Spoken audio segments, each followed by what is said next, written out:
going to be hot in 15 seconds, people. Stand by. Queue open. Talent, check your spot. Audio up. Clear the set, everybody. Stand by camera 3. Stand by camera 1. Camera 4, check your focus. Carol, make sure the phone guests are standing by. Stand by camera 2. Okay, Don, we're ready out here. Okay, thanks. Let's rock and roll. Count them in. 10, 9, Here we go. 8, Flying graphic. 7, Camera 2, I'm going to be coming to you 5, first. Stand by to cue mark. 4, 3, 2. And cue mark. Hello, I'm Mark Crutcher, President of Life Dynamics, and I want to welcome you to Life Talk from March 2014. As always, we're going to get things started with Alan Ackles in this month's Life Talk News. Alan? All right, thank you, Mark. According to the latest abortion industry figures, abortions in the United States are at their lowest since 1973. The Guttmacher Institute reports that in 2011, there were slightly more than 1 million abortions done, down from 1.21 million in 2008. Life Dynamics President Mark Crutcher cautioned, however, that the total number of children killed is unquestionably higher since chemical abortions are not always reflected in the statistics. He also pointed out that while the percentage of abortions being performed at independent abortion clinics is indeed dropping, Planned Parenthood's share of the business is rising. Recent stats show that between 2006 and 2011, Planned Parenthood's percentage rose from 23 to 32%. Well, a Pennsylvania judge has sentenced Stephen Massoff to 6 to 12 years in prison for third-degree murder. This came after Massoff pleaded guilty to helping Kermit Gosnell butcher babies born alive at his Philadelphia abortion clinic. Judge Benjamin Lerner said that he handed down a lighter sentence than the 10 to 20 years requested by prosecutors because Massoff testified against Gosnell. In that testimony, Massoff recalled seeing over 100 babies born alive who had their necks snipped in what he describes as beheadings. Well, authorities in Georgia have arrested fugitive abortionist Charles Rossman, who fled the country in 2003. According to authorities, Rossman gave abortion pills to a woman who was 30 weeks pregnant and then abandoned her in his office. She was forced to call 911 as she was delivering the child, and both survived. Interpol apprehended Rossman in Germany and extradited him to the United States, where he faces 3 counts of criminal abortion, 4 drug charges, and a federal charge of unlawful flight to avoid prosecution. In Ohio, a Hamilton County judge has set aside an order to close the Lebanon Road Surgical Center abortion clinic run by late-term abortionist Martin Haskell.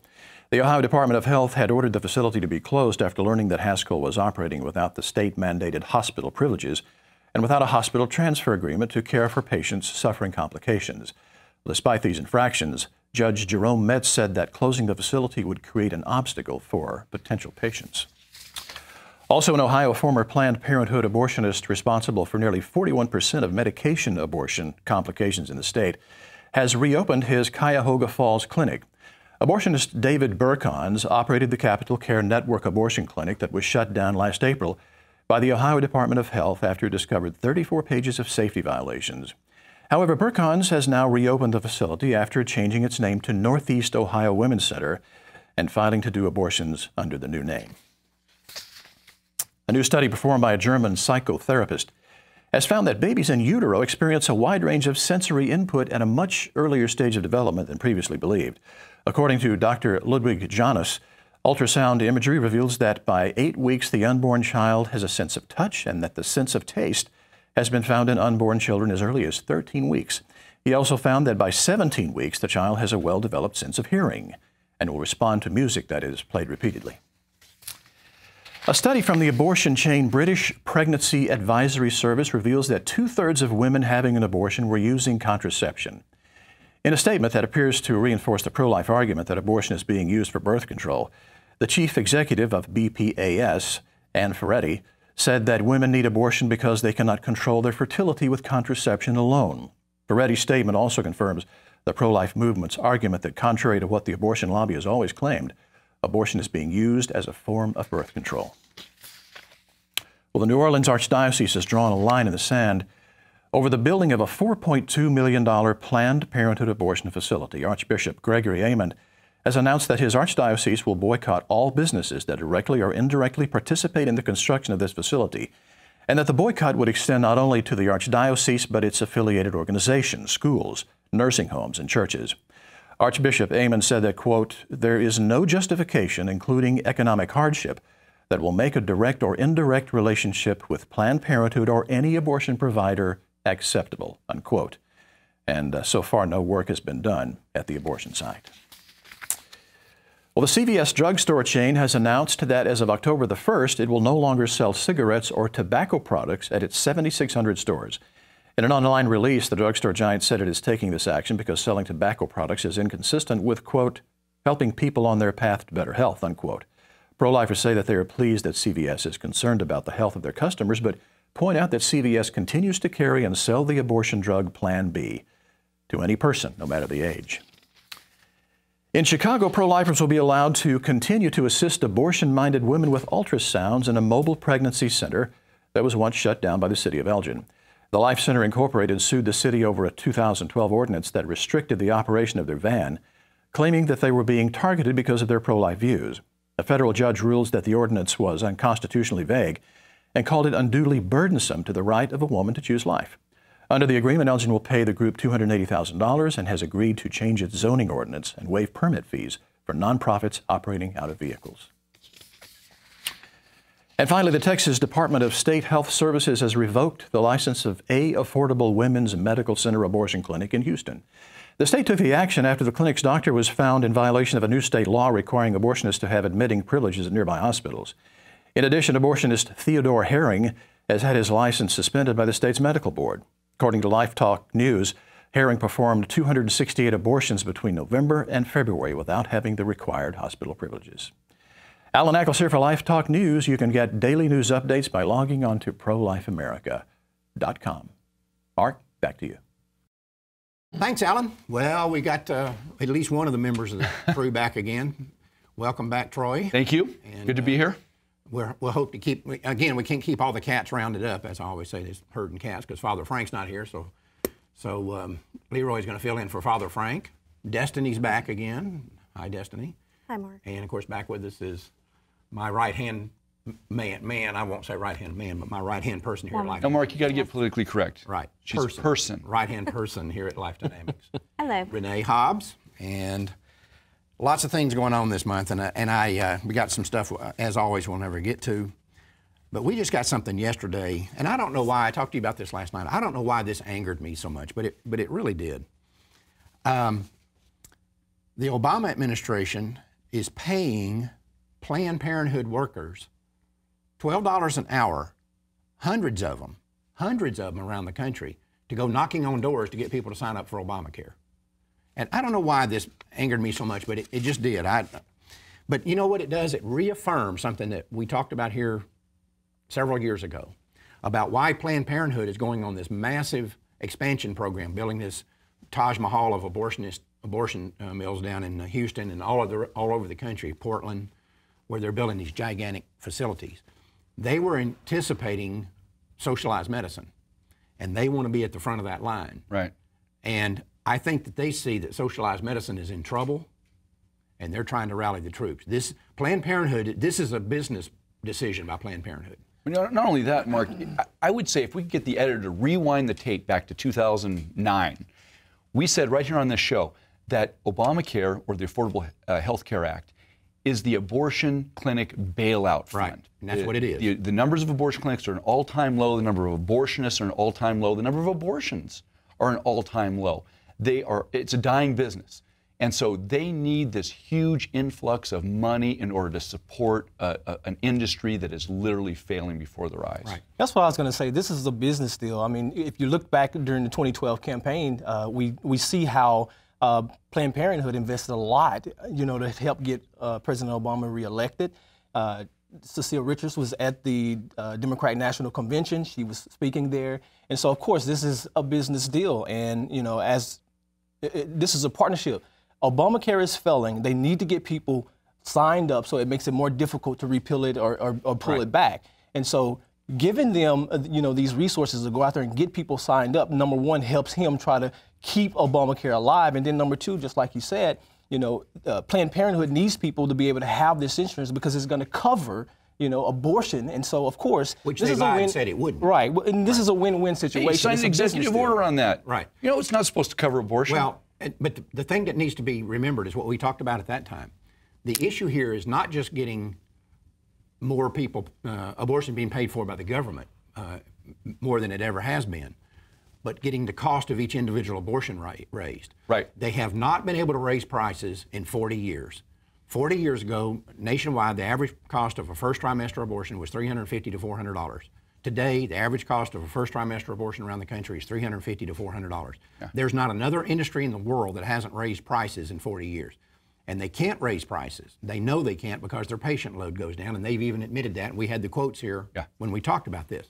What this is designed to do, what Obamacare is designed to do, is to take $350 and $400 patient paid for abortions and turning them into $4,000 to $5,000 government funded abortions. That's right. If this thing continues like it is, I'll guarantee you right now, 2 or 3 years from now, 5 years from now, we're going to be looking up, and if you saw the figures from the government about what it's costing, they're going to be paying for millions of abortions a year at $4,000 to $5,000 a pop. And that's what this whole thing is about. And that's why Planned Parenthood is panicking and going out here and paying $12 an hour to people just to go through neighborhoods. And they're admitting that they're doing this, going through neighborhoods. And they're saying they're approaching an average right now of 18,000 doors a day that they're knocking on. They better not knock on my door. Right. Oh, I'm looking forward to them knocking on my door. Well, and Destiny, you know this. So not only is the government going to be paying $4,000, but the women are going to be getting it for free. And that might even, and we know, will start entering into coercion.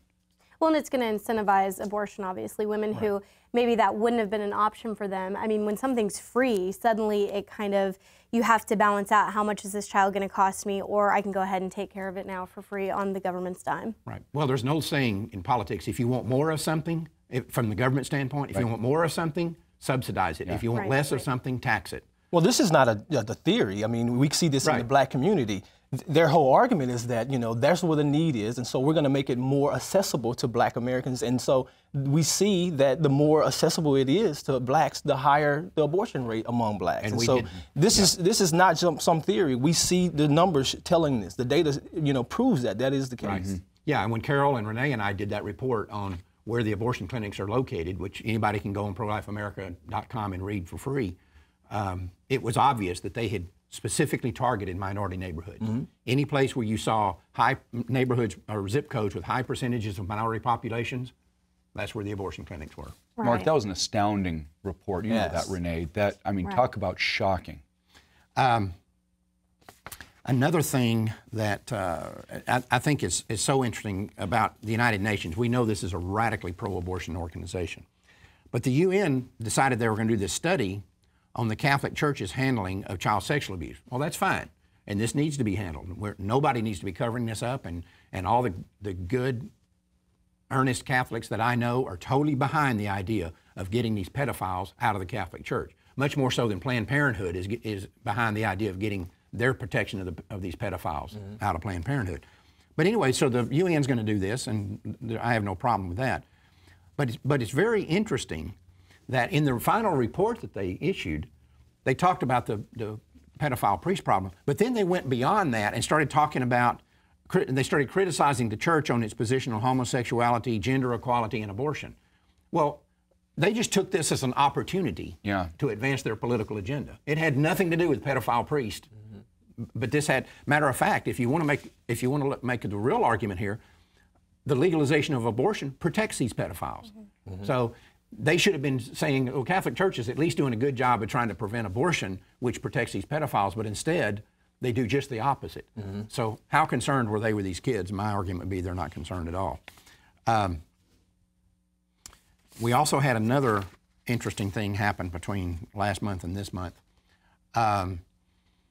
We've covered here many times and we even have a brochure out on it, and it's on a bunch of our websites, the issue with Tanya Reeves in Chicago.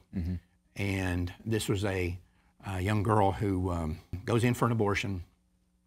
Planned Parenthood perforates her uterus, which is not an uncommon thing to happen in abortion.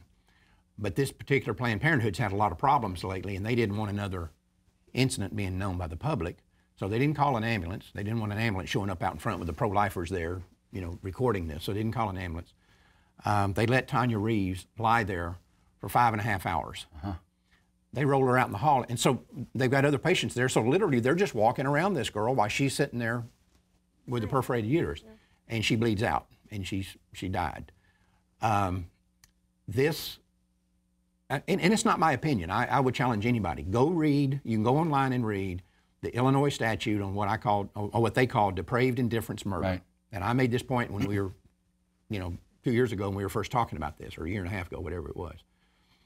This was depraved indifference murder. Planned Parenthood murdered this girl. That had nothing to do with malpractice. It was not an accident. Planned Parenthood murdered this girl. Well, this thing was going to court, of course, and Planned Parenthood can't stand that, so they settled with Tanya's survivors, and they had to pay $2 million to settle this thing. And of course, when you see a settlement that results in a $2 million award, then what you're seeing is an organization that's saying, we don't want to go to court. We don't want people to hear, because that's the only reason you'd settle and then pay $2 million. Well, where are the women's rights groups who are out there warning women about the dangers that we're seeing, about the loss of life we're seeing, and about, honestly, the neglect and the safety conditions of these clinics? If that's really who they're trying to protect is women's rights, then you need to be giving them all the information present. Right. Not only that, had this been just a little bit different, had it not been a Planned Parenthood, had it been a Caucasian doctor in his private, private medical facility, then we would have Al Sharpton and Jesse Jackson and all of these armies of people marching up on that place and protesting, and CNN and Fox and MSN, all the cameras and everything would be out there, and this would be turned into a racial issue. Right. But because it's Planned Parenthood and these guys, along with NAACP and all these other organizations, they're right in bed with these people. And so a lot of people don't even know who Tanya Reeves is. Right. When the abortionist was white. I mean, not that it makes any difference. No, it did. But, Planned Parenthood if Jesse makes the Jackson was difference. consistent, he would be out there railing against Planned Parenthood because the abortionist killed this woman, as you said, a depraved heart murder. Yeah. Look, they perforated her right uterine artery. There was 1 liter of blood found in her abdominal cavity. Yeah. I mean, completely bled out internally. And she was left on a gurney, supposedly, or a chair, for 5.5 hours inside this Planned Parenthood. They murdered her. Before they finally decided to just rush her off to the local hospital. Right.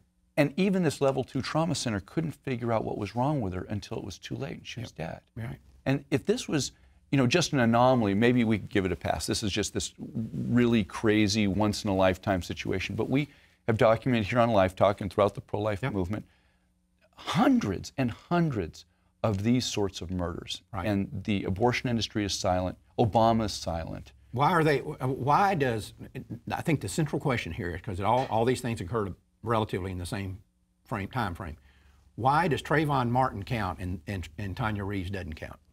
And the only difference is who murdered her. That's the only difference. Well, I would say the difference is a political agenda. That's what I'm saying. If Tanya Reeves hadn't been murdered by Planned Parenthood, let's imagine this. Let's imagine Tanya Reeves, let's say that the state of Illinois had a 24-hour waiting period. Mm-hmm. Tanya Reeves goes to an abortion clinic to have an abortion, and they give her the stuff they have to give her for the 24-hour waiting period and say, now you come back 24 hours from now. And let's say that she'd had an ectopic pregnancy and it ruptured during that 24 hours and she bled to death. Every person in the United States would know Tanya Reeves' name, and they'd be saying, well, the pro-life movement killed this girl. Right. This is the reason that this girl died is because of this 24-hour waiting period. Every person in the United States would know her name. Al Sharpton, Jesse Jackson, all the usual race pimps that we know exist in this country would have been calling national press conferences and demanding action and put people in jail. Mm-hmm. That's what would have happened. Right. But because Planned Parenthood murdered her, and I don't want to hear people say Planned Parenthood killed her. Planned Parenthood murdered her. Mm-hmm. Yeah. Because of that, they get a pass. Sure.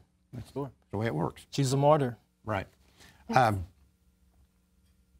We had another story here that's, and again, we're going to make a prediction. We've done this before. America better get ready.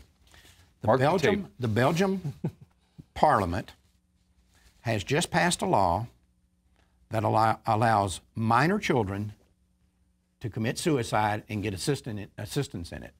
Okay, being a minor child can can give permission to be euthanized, a minor child.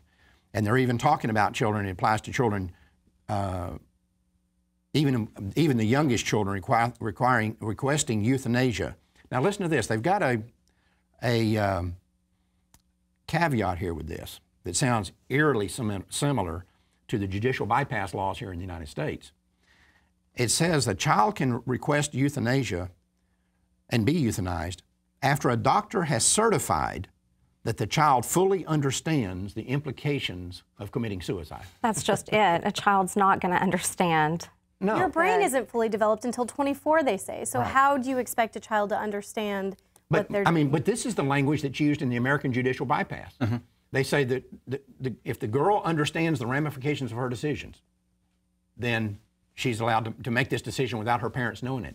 And now they're saying these children can imagine just think about your children when they were 8 years old. Right. It's like them going to the doctor and asking to be euthanized. I'm sick. I feel so terrible. Yeah, because kids are mean to me, or I'm being at bullied, school, or whatever, or my mother won't buy me an iPad or whatever. Right, whatever it may be. My mean mom won't buy me It's that. ridiculous. You can't drink, you can't drive, you can't purchase tobacco products to a certain age, but you can get Plan B, and you can get you can consent to have be euthanized or what have you. It's just there's no logic to this stuff. Now, No, but Leroy, I bet on the same books, the same law books, there is a law or a statute that says that person, those young people, cannot engage in sexual activity. right. So you can't engage in sexual In activity. Belgium, I don't know, but yeah. I know in America, but then you can have yourself euthanized. Right. It's and if you don't think this is coming, Obamacare, blink, blink, blink. LA Times came out with an article right after this saying that the United States should follow Belgium's lead on this. LA Times said that? LA The Times. slimes. They call it euthanasia. Euthanasia. Well, I just got through watching a 6-part series on Netflix about Auschwitz, and one of the first things they did was they called it was the literal name was the Adult Euthanasia Program, and they started to euthanize the elderly, the infirm, the mentally handicapped, and that's where it started. Listen and to then this. they worked their way down from there.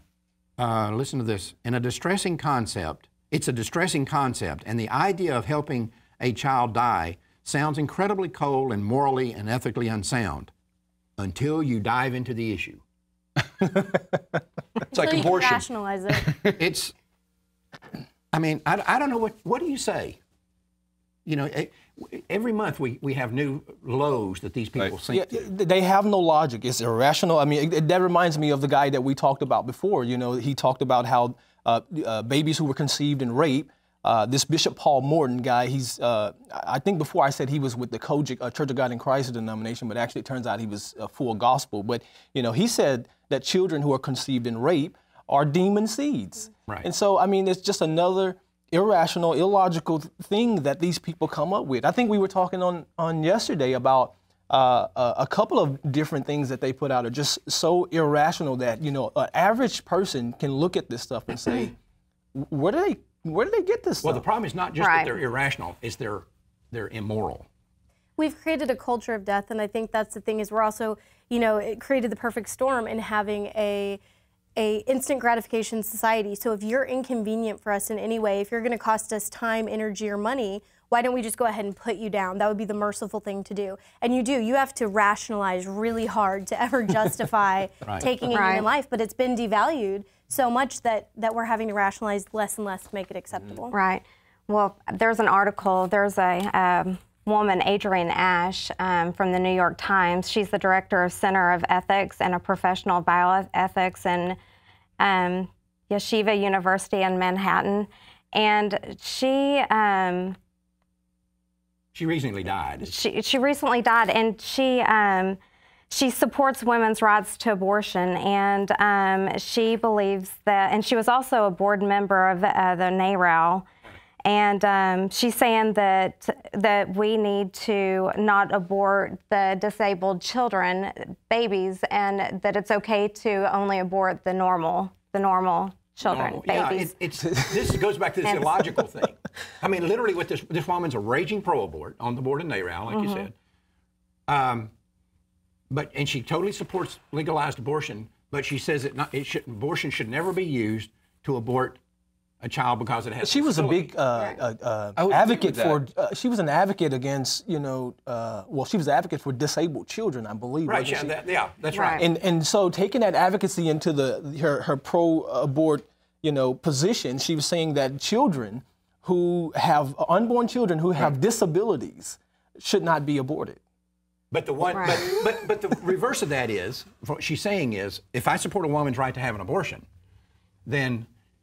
But I don't support the right of her to abort a child that's disabled. So, in other words, she can only abort children if she doesn't have a reason to do it, right?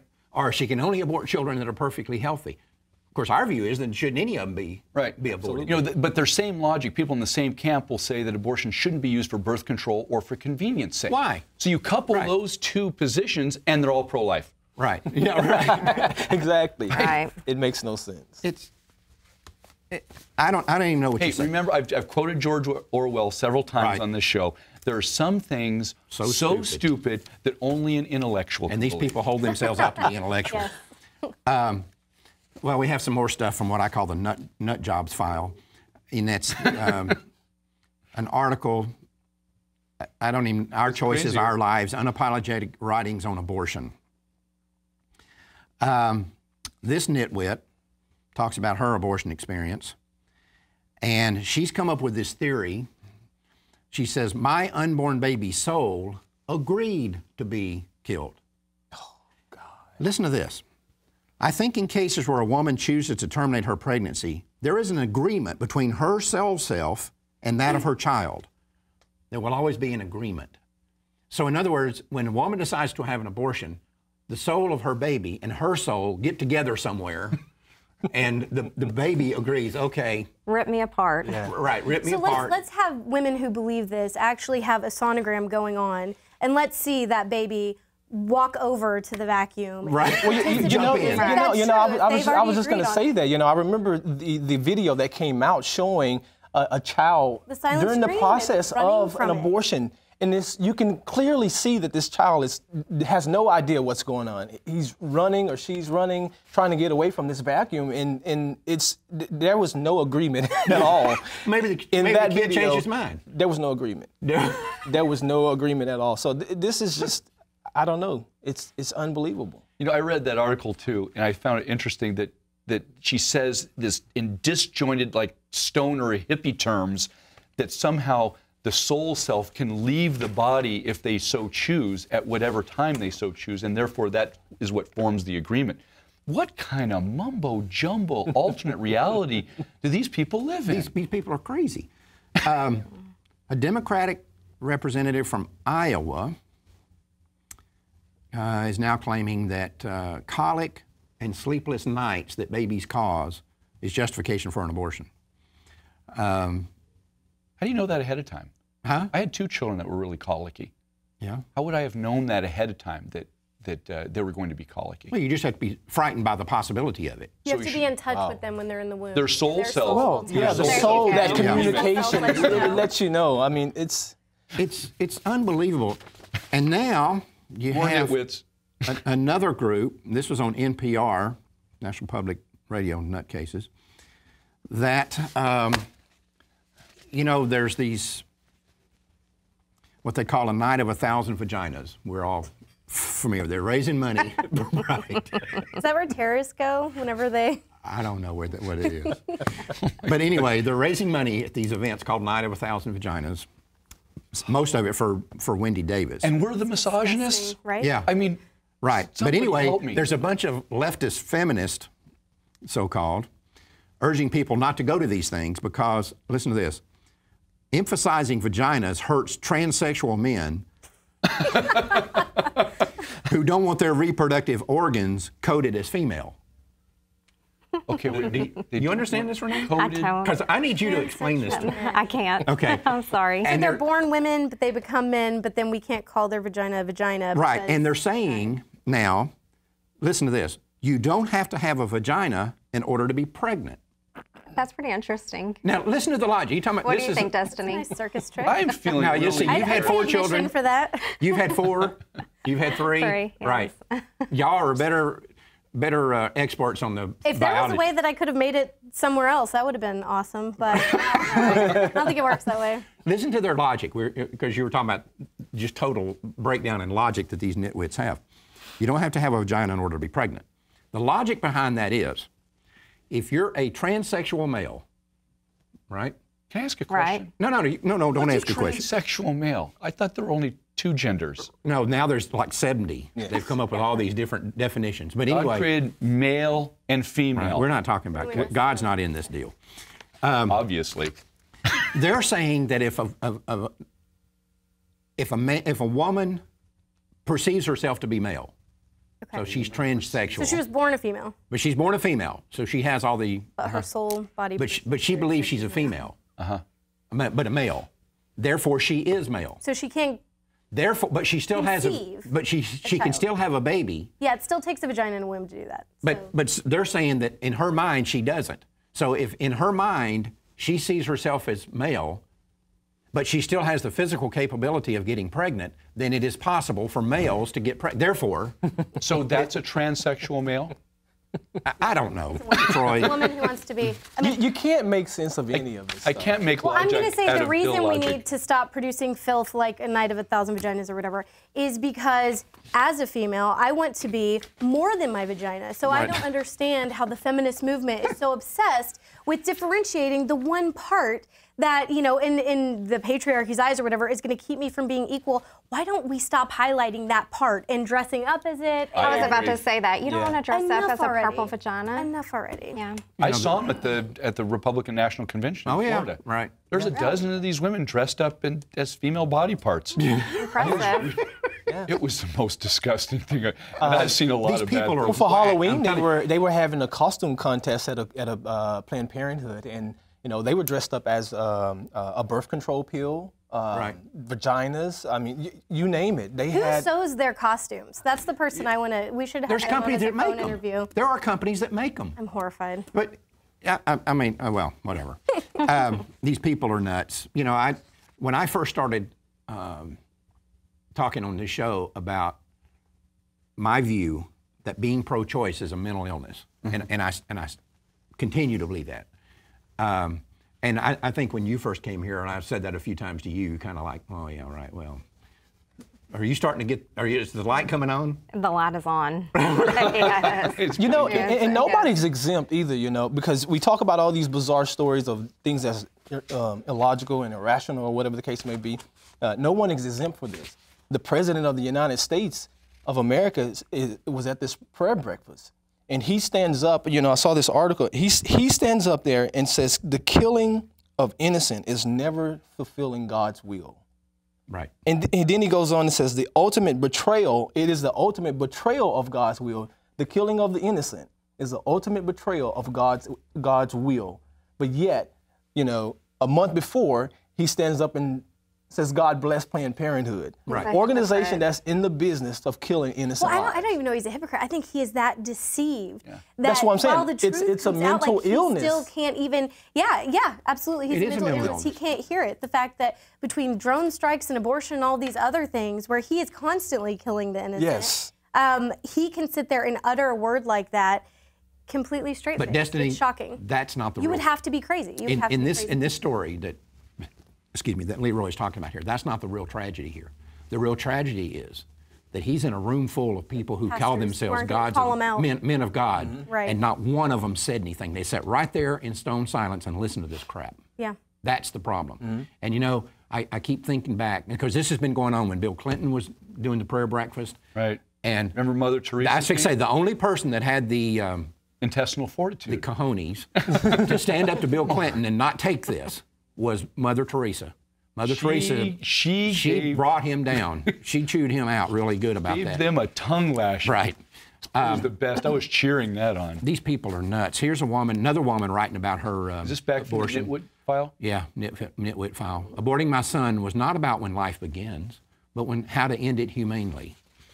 And in our case, abortion was a parenting decision. Isn't this woman? Humanely? Yeah. Does she know? Was she there when she doesn't had an care. abortion? These people are mentally ill. I'm telling you, Leroy. You got to Abortion get is that through a your parenting head. Huh? decision. A parenting Listen, decision. and this same woman saying in my case, abortion was a parenting decision, the most important and powerful one I've ever had to make. We can't spank kids, but We can murder them. abortion falls under parenting. Well, at least she's acknowledging that she's killing a life. And Planned Parenthood has a child. thing out on And it's a baby. Valentine's. And that's something that It's her they've baby, argued. yeah. They tried to argue against that for so long, that it's not a baby, and at least she is acknowledging that. You make a great point. I mean, we are I'm winning killing this my debate. child. They no longer say it's a clump of cells or a blob of tissue. They can't do that. The contents of uterus. Every single one of these nitwits in your nitwit Right. file say these are babies. These are human beings. They're children. We just have the right to kill them. Planned Parenthood on Valentine's Day has a deal, a little wedding ring box, but the wedding ring has been replaced with a condom. And it's "Will you be my birth control?" They're going after even Valentine's Day, something as innocuous and. Well, I did hear that they were celebrating abortion. Cecile Richards says, what do women want for Valentine's Day? Oh yeah, we saw all those. Abortion. Right. Well, yeah. Why wouldn't you hand someone a condom if you're a giant walking vagina? If that's all you are, that would be the perfect. If you're a giant, can I But quote you don't on you that? dare, yes, please quote me on If that. you're But a don't you dare giant call walking yourself a vagina. feminist if Right. this is your mentality. Right. Speaking of what you said just a minute ago, the blob of tissue, we have a video that went viral of a 4-month-old baby that was apparently the mother was in a car wreck, but they had taken it out and the whole placenta, the whole thing, it is a baby. Right. You can see it. They roll the placenta around. It's a baby Oh, in is that here. the baby that was born in the waters? Yes. Yeah, and it still had it's still in the sack. Yeah, Yes. that wasn't Yeah. an abortion. It went viral on Facebook. Yeah, it did go viral, and mine was pulled down. When you put it on Did that yours. baby live? Yes. No, I mean, No. it died, and you're watching it pass away. That's the thing that's so heart-wrenching. Yeah. You're watching it slowly it's kind terrible. of suffocate. Well, it was but- very early, so it didn't have any real possibility of surviving in 8 or 10 weeks or whatever it was. Right. But the fact is, months. Renee, what you're saying is right. You could have taken, or you could take. You still have very young children. I mean, your youngest is 11. Right. But you could have taken any one of your kids when they were 3 years old and shown them that and said, "What is this?" Don't prompt them. Right. And every one of your children would have said, "That's a baby." Right. They would have. Why can't we be smart as those children? You could do that with your children right now. Well, and the thing is, and I have, and they do. They completely understand the concept. The thing that I think we as an American people have a really hard time is we look at that. We have been brainwashed to think that this is a potential human being. It's not a human being, which is a lie. And when I was in D.C., I got exposed to this group that actually came up with a video that I felt like was amazing. It goes to this trance music, and the guy goes around to pro-life festivals and plays this video in the background of a woman walking into a clinic with a 3-year-old girl, and she's holding the girl, and they walk in, and you see the little girl kind of playing with the instruments on the table, and then all of a sudden the woman lays back, and they have her in a gown, and they start strapping her, and you're watching the little girl kind of walk around, and she comes up and she kisses the mom. Then all of a sudden they strap the 3-year-old down on the table, and the 3-year-old starts screaming, and the mom's panicking, and you're watching kind of the blood fill her IV and all this. And then it flashes to the mom running down the street after this child and going and embracing her because, this is what people need to understand. You're not killing a potential human life. You are killing a human life that in 3 years will be that child. Could you do it in 3 years? I mean, unfortunately, sadly, it seems like They're going to. people in Belgium can, Yeah. That's where the mentality is going. Well, Yes. the fact is, and I had this argument with Bill O'Reilly one time, because he always says, well, at least we can all agree that even if you don't think it's a human life, it's a potential human life. There is no such thing as a potential human life. Because if you're going to sit here and say, and O'Reilly, posits himself this person that's really interested in being accurate with language, and that's what I told him. I said, if you're going to say that the unborn child is a potential human life, then that means if it's potential, then it has the potential of being something else, like a parrot or a spider. Unless you can show me a woman who's ever given birth, a human woman who's ever given birth to something other than a human baby, then you can't call it potential human being. It is a human being. It can only be a human being or not a human being. It can't be a potential human being. Absolutely. And so the whole thing is ridiculous. And we didn't even get to the media file. But one of the things I want to talk about here, I want to remind people that we talked about last month. We've got these new projects that we're doing. Of course, one of them is Bikers for Life. And of course, we've been attacked in the media for the Bikers for Life thing, which we totally expected to happen. That's okay. The Bikers for Life thing is growing and growing and growing. And it's going to be really big. And we now know that for a fact. And we still need people out in the field who are sidewalk counselors to contact us, because we're going to eventually, once we get all of our system put in place, we're going to eventually start putting these sidewalk counselors in touch with the bikers in their community who want to start helping them at the clinics. And we've already had a lot of people call in. We've had people call in and say, thank God, I've been out here by myself for 20 years and I can't get anybody from the church. I can't get anybody from, you know, any of my friends to come. I've been out here doing this by myself. You know, please send the bikers. We need them. So, but we need everybody to call in so we'll know who the sidewalk counselors are. So We've had several phone calls. We just need more. yeah, you've had some, Yes. and Jackie's had some. And, Yes. and we just need as many as we can get, because we're going to put this army together. And I'm going to tell you, when these bikers start showing up at these abortion clinics, this whole battle changes. This battle changes 180 degrees.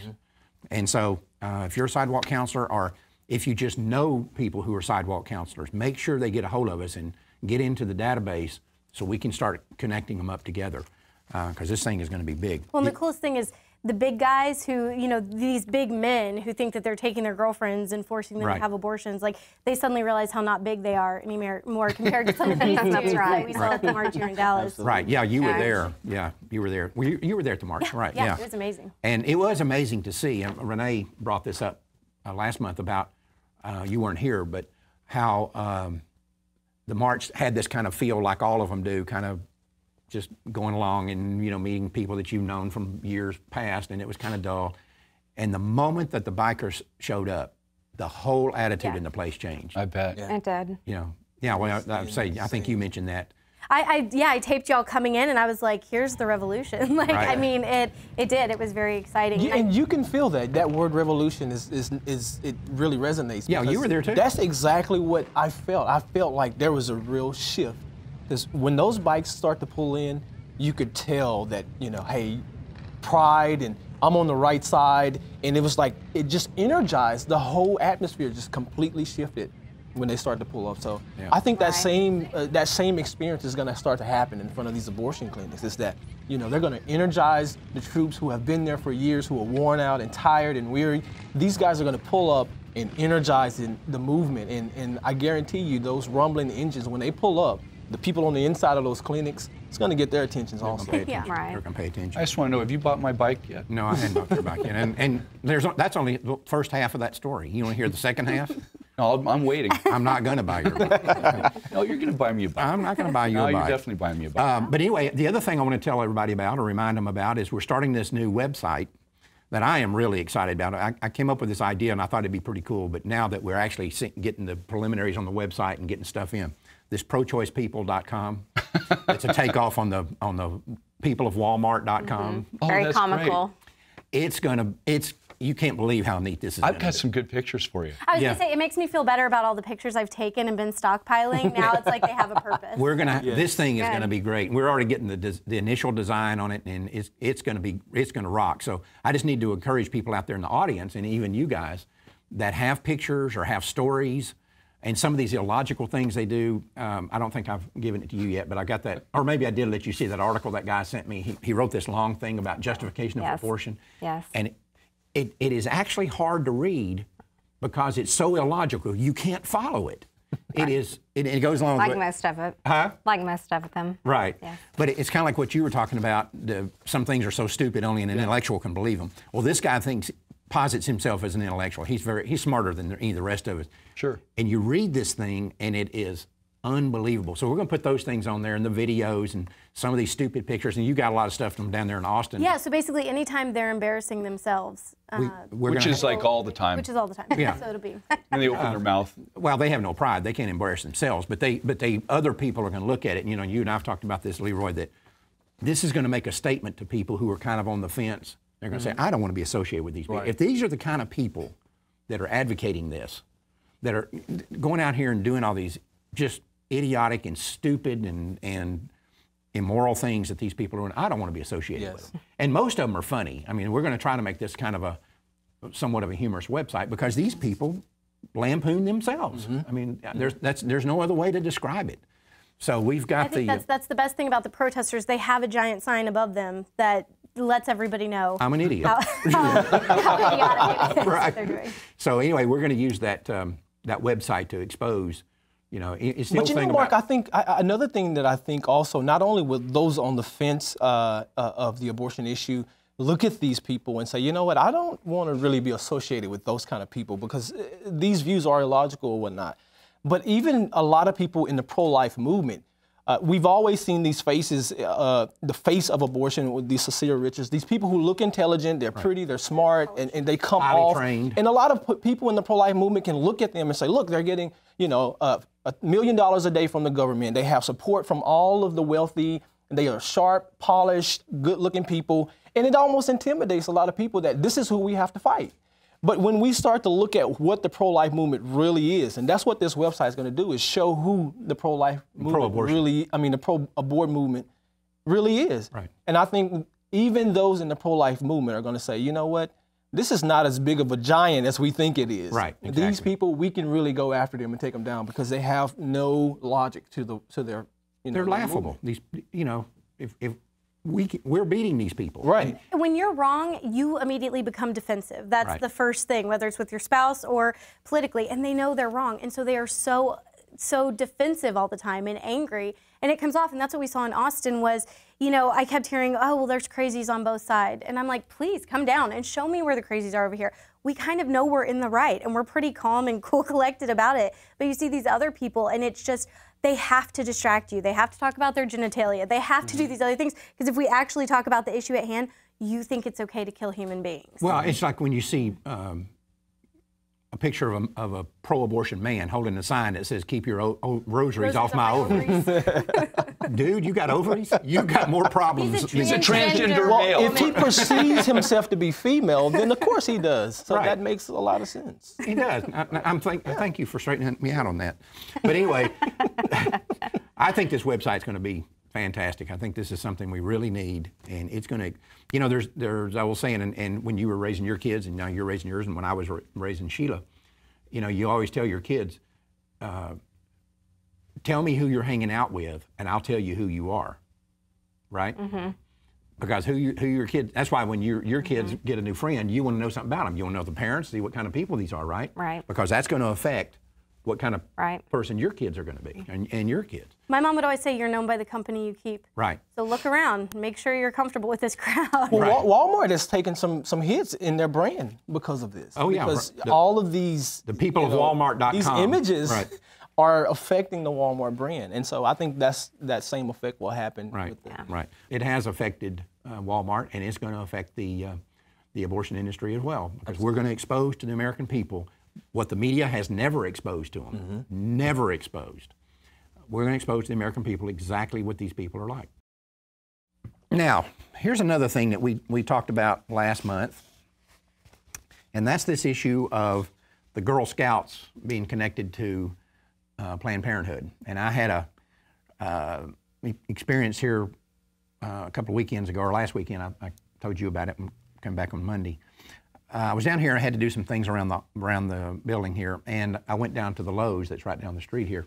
And of course, they always have Girl Scouts out there, and so all these cute little girls are out there selling Girl Scout cookies, and they get you when you're going in the door. And I said, no, thank you, darling. I'm not going to say anything. I'm not going to jump on these little, 6 and 7 year old girls. I always do. Oh yeah, I'm sure you do. I talk to the den mother. You try to make them cry, but I'm not into that. But anyway, so I just go on past and go in, and then when I'm coming back out, there's another group at the exit door, and they jump on me. And the little girl says, "Mister, would you like to buy some cookies?" And I said, "No, thank you, darling." And I just walk on. Well, one of the moms that was there, just watching over these kids, and she wasn't trying to be offensive or anything. She just kind of teased me. Said, "Are you sure you don't want any Girl Scout cookies?" And I'm willing to kind of just blow it off and say, "No, thank you, I'm moving on." And but she kind of insistent. And finally, I asked her to come over for a minute, and I said, out of earshot of the kids, and I said, I'm not going to buy Girl Scout cookies because of their affiliation with abortion through Planned Parenthood, and some of the people that they have running Girl Scouts GSUSA. I said, these people are radical pro-aborts, and they got all these connections. And she said, "Oh, that's absolutely not true. I would never be involved in something like that." And I said, "Ma'am, you better go do some research, because," I said, "I'm not saying that you, and I certainly would not say anything to these little girls sitting here, but you need to go check out and see what you're being involved in. And it's kind of like all the people that were involved with Susan G. Komen. Yeah, exactly the same. And we had that experience, you know, at the Fort Worth Cats game that we talked about earlier, where I jumped on this woman and we were going at it hammer and tong, and then you stepped in and played Mr. Nice Guy. You were the good cop and I was the bad cop. I'm always the good You're cop. always the good cop. But anyway, it's a similar situation to that. And so anyway, I just left this. I don't know if she went and researched it. I said, you know, before you're out here again, maybe you ought to go research this and see if you really want to be, you know, supportive. I think you handled that excellently, by the way. Just because it is good, we need to disperse the information and get it out to the adults. While not necessarily, it's not good for us to be attacking 6-year-olds either, and for that to be showing up that this is what pro-lifers do. I don't think it's attacking them, no, Destiny. Information out. You know, I've done this with the Boy Scouts and I've done this with the Girl Scouts. When you're walking into the store, I say, I'm sorry, I would really love to support them, and I was a Scout, I'd love to do this, but unfortunately, with the recent decisions of the Boy Scouts, I cannot support them. And then you'll get a thumbs up, thumbs down. And the same thing with the Girl Scouts. I'm sorry, because of their affiliation with Planned Parenthood and what they do, and the little kids, they don't know that, but then they're left asking the questions of their mom or the den mother, whatever they call them, what's a Planned Parenthood? Then they're forced to discuss the issue. I'd rather do it that way because then that begins the conversation. Yeah, well, I chose the other way. And anyway. There's no right or wrong way, but that's what I do. Well, anyway, this thing is kind of growing, and I think that the Girl Scouts have handled it poorly. They'd have probably been better off just to ignore it and going about their business. And nobody would have made a big deal out of it. We've got a friend here of Life Dynamics and Life Talk, Stephen Ertelt from, he's the editor of LifeNews.com. Hello, Stephen. How are you doing? Just fine, sir. How are you doing? I'm doing great, thank you. Thank you for joining us today. First off, before we get to the issue of what happened with you guys, tell us a little bit about, so people who haven't heard this before, some of the connections between the Girl Scouts and abortion through Planned Parenthood. Well, unfortunately, the Girl Scouts have had a long-standing connection to Planned Parenthood that actually dates back to the 1970s. We've seen some news articles come up the last 24 hours that show Planned Parenthood basically giving workshop talks at Girl Scout events, the Girl Scouts having staff people or leaders that have leadership positions in the Girl Scouts and also have leadership positions or staff positions with Planned Parenthood. So this is actually a decades-long connection that these two organizations have had. But obviously more recently, going back a few years to a former CEO saying they have a relationship with Planned Parenthood, different organizations that are pushing Planned Parenthood at different levels, whether it's in local troops or internationally with the International Girl Scouts. So there are connections that have been going on for a long time, and lots of big things, lots of little things that they've done to promote not just Planned Parenthood, but also abortion advocates as well, pro-abortion people, whether they be elected officials or activists of some sort. So there's been lots of connections and lots of ties over the years, and Life News has been doing our part in trying to educate people and make them aware of these ties. Yes, you have done a very good job of that. And just to give people some actual examples, a woman named Kelly Parisi is currently national spokesperson for Girl Scouts. She was formerly a spokesperson for the Ms. Foundation, founded by Gloria Steinem, radically pro-abortion. 17 different Girl Scout councils admit to partnering with Planned Parenthood in sex ed programs and in other things. Had Ann Richards as a speaker years ago. They currently are having this thing of promoting 7 Inspiring Women of 2013. 2 of these women are Kathleen Sebelius, that is as radically pro-abortion as anybody on the face of the earth and a complete moral degenerate.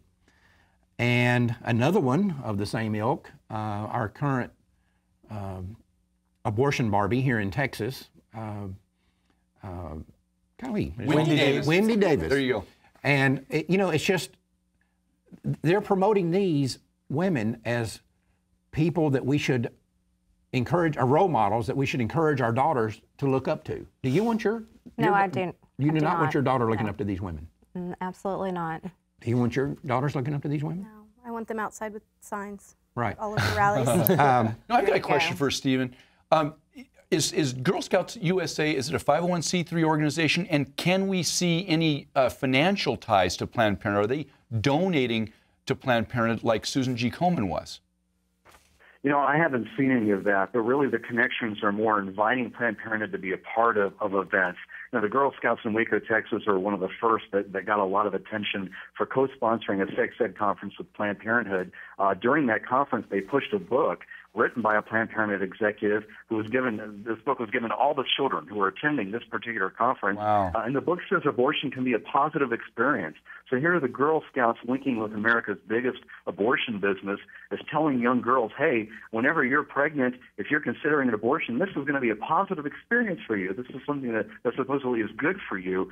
So this is the kind of thing we're talking about. It's getting involved. And you know, mention was made just a few minutes ago of 17 Girl Scout councils that reported having a relationship when asked in the survey if they have a relationship with Planned Parenthood. You know, that doesn't sound like a big number, but that's 17 out of just a few dozen that actually bothered to respond to the survey. If you do the math of those that responded to the survey, that's 25% of all Girl Scout troops responding, saying they have a relationship with Planned Parenthood. Wow. And of course, about 250 didn't even bother to respond. So we have no idea just how many Girl Scout councils have some sort of relationship with Planned Parenthood, which begs the question, what are they doing with Planned Parenthood? Are they having these kinds of workshops and conferences where Planned Parenthood officials are coming in and pushing, you know, their sexual education agenda, their abortion agenda, what have you? You know, what's going on here? And that's a big question a lot of people need to begin asking. Absolutely. Wow. You know, this infuriates me. It really does, because these mothers and these den mothers, they have to know what's going on. Yeah. They have to. They can't be in denial. Right. Well, they are, though. And like I said, the woman that I told you about when you came back on that Monday morning, I told you I had that experience down here at Lowe's. You know, when I was looking at her, I didn't think for a minute that she was lying to me. I think she honestly didn't know. Really? Yeah. This particular woman, I'm not saying all of them are like that, but I'm saying this woman honestly didn't know. And she may not be in a leadership position. She may just be a mom that they got to watch over these kids to protect them while they're at Lowe's. I'm sure that's all it was. I'm sure. No, the big story here is that Life News is being threatened. Yes, tell us about Girl that, Stephen. Tell us what happened. The Girl Scouts didn't like you exposing their connections to Planned Parenthood. That's right. They sent us a nasty letter. They sent us the kind of cease and desist letter that big organizations like the Girl Scouts or Planned Parenthood, or in our case, the NAACP last year, send to pro-life groups or others to try and intimidate them to get them to stop speaking the truth. The letter basically said, you need to stop using our logo in association with any news reports that you do about the Girl Scouts, which of course is a complete and total distraction from the issue, which is they want us to stop talking about their link to Planned Parenthood and the pro-abortion agenda that they're pushing. Naturally, our attorneys have responded. We are represented by great attorneys from the Alliance Defending Freedom. They basically said, go jump in a lake. You don't have a leg to stand on, because as you would see with any news entity, and Mark, you talked about Lowe's earlier, say you see a newspaper report or a local television report on what's going on. Maybe Lowe's is opening a brand new location in their community. Well, you would see pictures of a Lowe's building, which would have the Lowe's logo, or you'd see maybe just the logo, you know, up there in the corner as you've got that person on your local news talking about what's going on in your community with the new business. You'd see the Lowe's logo in the corner. Perfectly fine, perfectly legitimate to use that. It's fair use. It's that thing called the First Amendment that, amazingly enough, our founding fathers thought we ought to have free speech in this country. And so in the same way, we have free speech to use their logo in association with news stories. So it's a complete non-issue. The real issue is they want to intimidate Life News. They want Life News to stop talking about their links to Planned Parenthood, the way they push, as you spoke about earlier, people like Kathleen Sebelius or Wendy Davis. That's what they want us to do, is to stop speaking the truth. And of course, we have no plans to do that. Well, good. And Good for you. Don't have any plans to do that. You know, every time, and I get these cease and desist letters occasionally. When we came out with the PlannedParenthood.com website, Planned Parenthood's attorneys, you know, contacted us and said, oh, you're too close to our name, and you can't do that, and we're ordering you right now to cease and desist, pull that website down, destroy any, you know. And I did the same thing. I told them, look, if you think we've done something improper here, that's what they make courtrooms for. Yeah. You know, file your suit. Don't threaten me. Just do it. Right. Don't send me a cease and desist letter. If you're going to sue me, just sue me. Don't threaten to sue me. Just do it. I haven't heard of Well, word the other from. part of what we did was invited Girl Scouts to have a not a relationship, but a dialogue with us.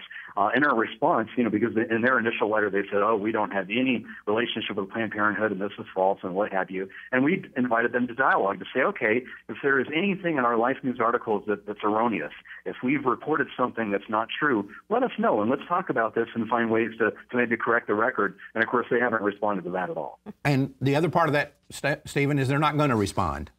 Absolutely. Because they know you caught them with their drawers down, and that's just the way it is. There's nothing they can do about it. Well, thanks for joining us, Stephen, and you guys keep up the good work. Mark, we sure appreciate it. Thanks for all you guys are doing. Thank you, sir. Thanks, Stephen. Thanks. This You know, really has Mark, my wheels turning. Is there a way that I can start a Girl Scout group? And if the only rule is I have to talk about Margaret Sanger or Wendy Davis for an hour, I'll talk about her. 10 little girls, I would love to do that. I think that would be amazing. You know, Mark, there's probably a lot of mothers, parents, or whatnot at home and who may say, oh well, there's no harm in having these relationships or allowing Planned Parenthood to come in and have these talks or workshops or whatnot.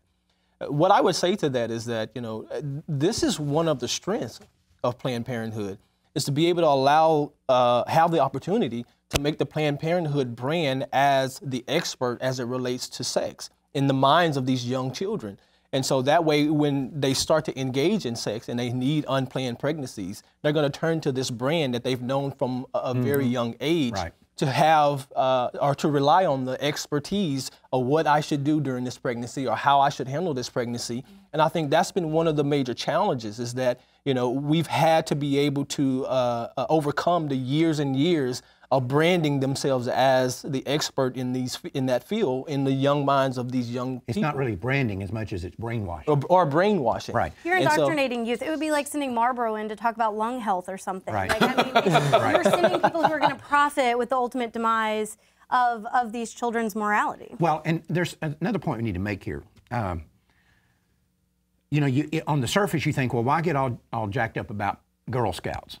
Mm-hmm. We've always said, we've had these boycotts and all this stuff of other things, other organizations. I mean, years ago, American Express was the big one, and then it was... And they capitulated. Huh? And American Express capitulated. Right. But here's, the reality is, if you sit down and you look at all the Planned Parenthood organizations that donate to Planned Parenthood, it's so broad. I mean, I've often said, if you're going to go by these boycotts, then you're going to be standing somewhere naked in a field growing your own food, because you can't avoid it. That's what I do. But you have to choose your battles. And for example, I mean, I picked you up last night at the airport. You flew here on Southwest Airlines. Right. Well, Southwest Airlines is a radical, godless leftist organization, and they are funding these gay workshops, and they're terrible. I know, but the fact is, you can't avoid it. That's just the reality. But some of them you have to draw a line in, because when they're indoctrinating children. Yes, that's the issue. It's one thing if you're talking about Southwest Airlines taking money from adult passengers and giving it to fund these homosexual workshops that they do or whatever.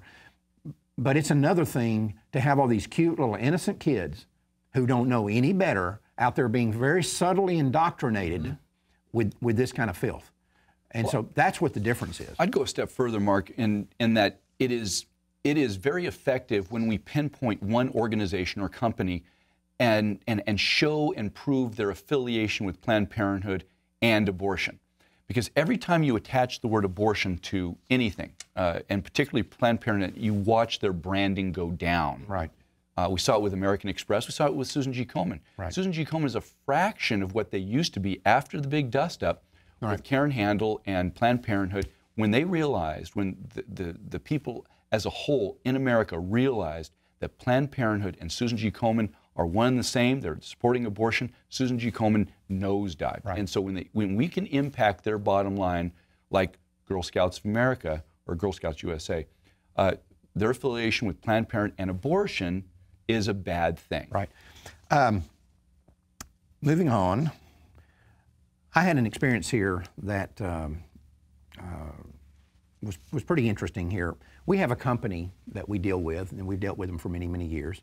They actually do the replication of all the DVDs, the Lifetalk DVDs, and all the Alpha 21 DVDs, every DVD we do. And the person that is our contact there and who's actually the head of this company, he's never really, at least to me, you talk to him more than I do. He's never expressed to you any views on abortion or what we do. He's always been very just... Right, not one way or the other. Yeah, just very professional. And, and I had an occasion to go over to their office here not long ago. And it was really interesting because I wasn't there to see him, but it was clear that he was waiting for me, because when I got there and I asked for the person that I was there to see, all of a sudden this guy comes running out and wanted to talk. And it was really interesting. We had a very good conversation. He and his wife had been trying to get pregnant for apparently quite some time, and she's finally pregnant. Wow. And so they went for their first sonogram. Did he say it was 8 weeks, something like that? It was. She's 17 weeks pregnant now. Now, but I'm saying she was 8 weeks when they went for the first sonogram. And he said, I thought this was going to be pretty neat. I'm going to, I've seen sonograms before. He said, when that sonogram of my baby popped up on that screen, he said, I totally lost it.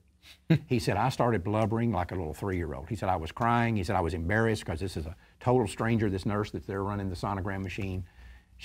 He said, I've never seen her before. I only met her 5 minutes earlier because she's coming in to do the sonogram.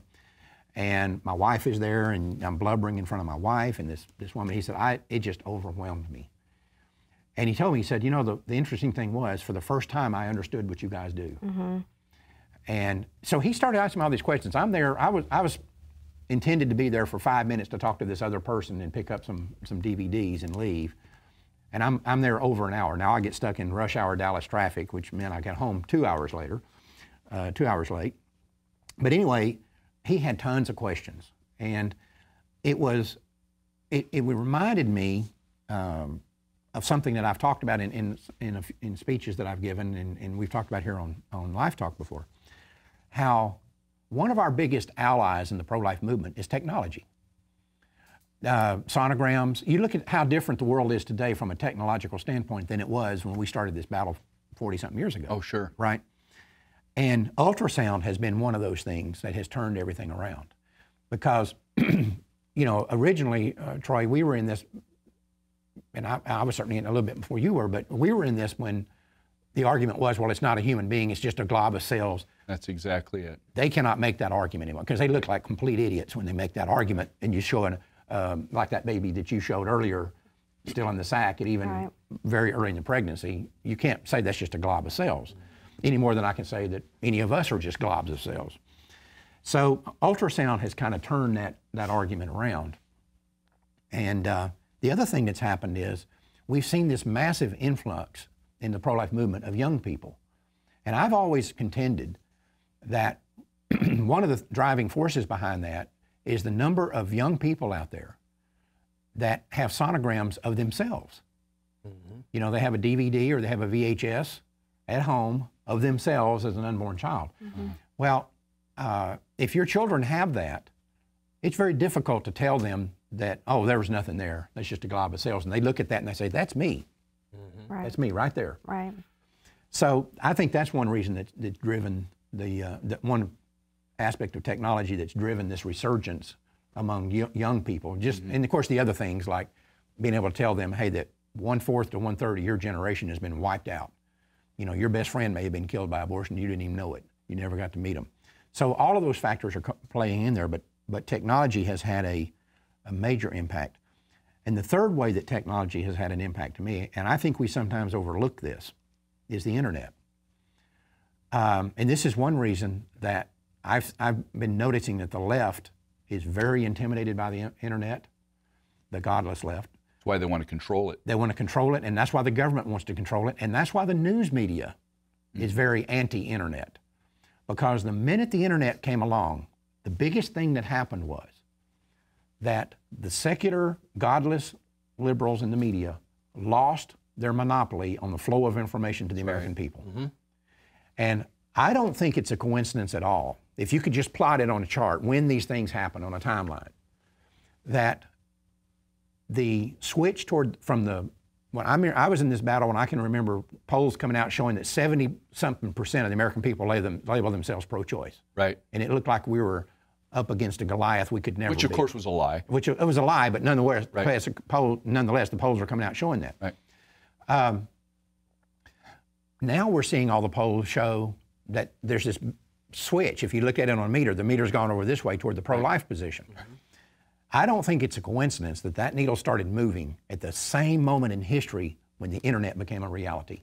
Because when they could no longer have this monopoly on the flow of information to the American people, we could use the internet to show them, no, this is the truth. Yeah. And when you look at the percentage of people nowadays that say, yes, I get my information, I get my news, I learn everything I learned from the internet versus the secular media. Right. This has given us a tremendous advantage. And the neat thing about this is, this advantage is never going to go away.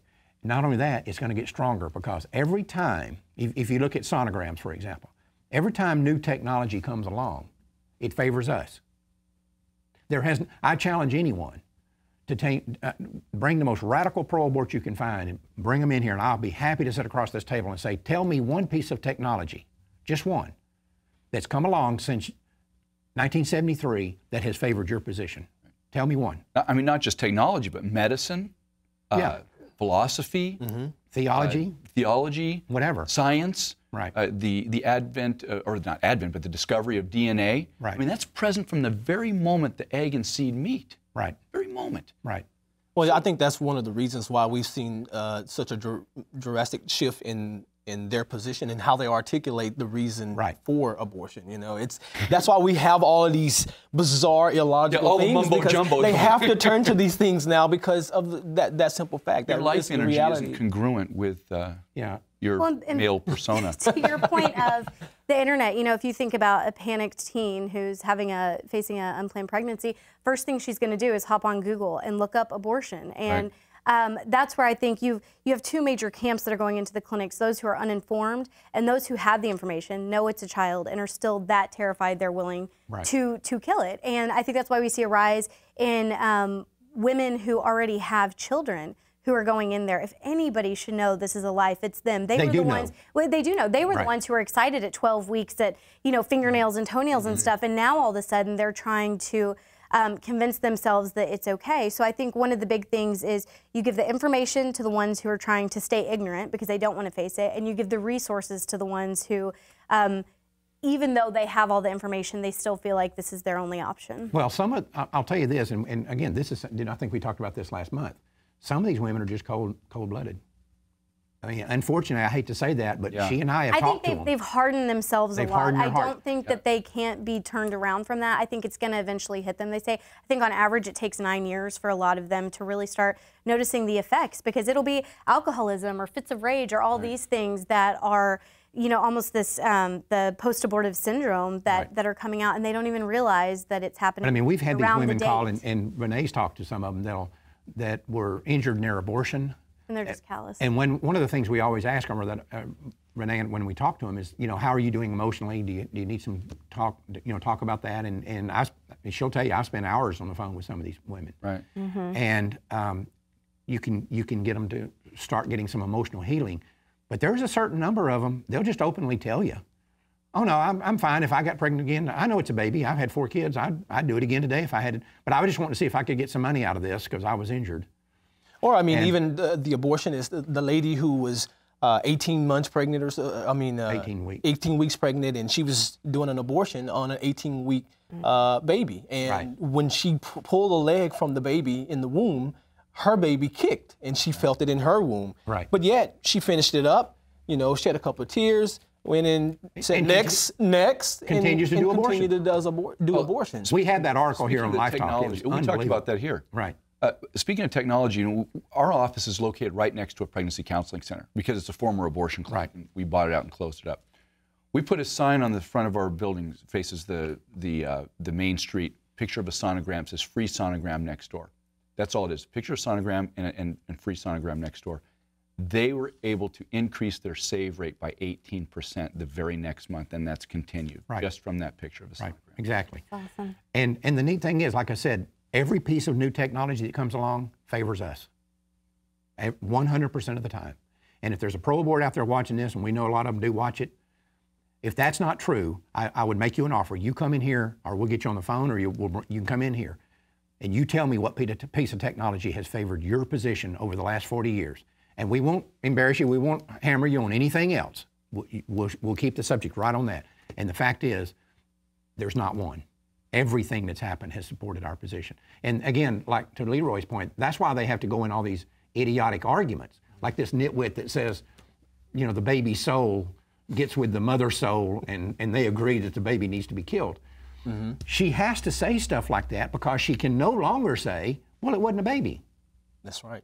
Martin, I know we're out of time, but just real quick, you know, I'm a Christian. I think we're all believers here. One of the things that I've saw that has hurt the church is that the church has been slow to adapt to this new technology, to continue, you know, our faith and things like that. And one thing that I really am proud of in the pro-life movement, and even with Life Dynamics, that makes us really unique, is that we've used this technology. We've used the science. We've used all the medical. And I mean, look, we're here sitting in a cutting-edge studio. We have all these cutting-edge websites and different tools, and we're using these things to win the battle. And I think that's something that we have to continue to encourage others in the pro-life movement to take advantage of these tools, because they're certainly working in our favor. Yeah, and we need to be out there on social media, which we're increasing our presence there. And of course, I think we've talked about here before, these websites that we're talking about, we're redoing all of our websites. We have 13 websites. We're going to be introducing some new ones that we haven't even talked about here yet. But you've seen, and y'all seen some of them too. They're going to be really cool. And we're going to be really increasing our presence through social media and so forth, because we've got to control that. If we don't, they're going to control it. Mm-hmm. One side or the other is going to control it. So we can either cede it to them, or we can go out and fight, and we're going to fight. That's what we're going to do. Thanks, guys. A great show. We're completely out of time. Matter of fact, we're way over time. This is a long show. But thanks, guys, and nice to have you two back again. And good to be here. I'm hoping both of y'all are going to be staying in the saddle next month. Lord willing. Yeah. They'll be back. I'll be here. You'll be here, and Father Frank's probably going to be back next month, I think, so you'll be gone. Should he not, though? Should he not? I will be here. Right. Thanks, Leroy. Unfortunately, we're out of time, so until next month, remember, Life Dynamics is not here to put up a good fight. We're here to win, because winning is how this killing is going to stop. We'll see you in April.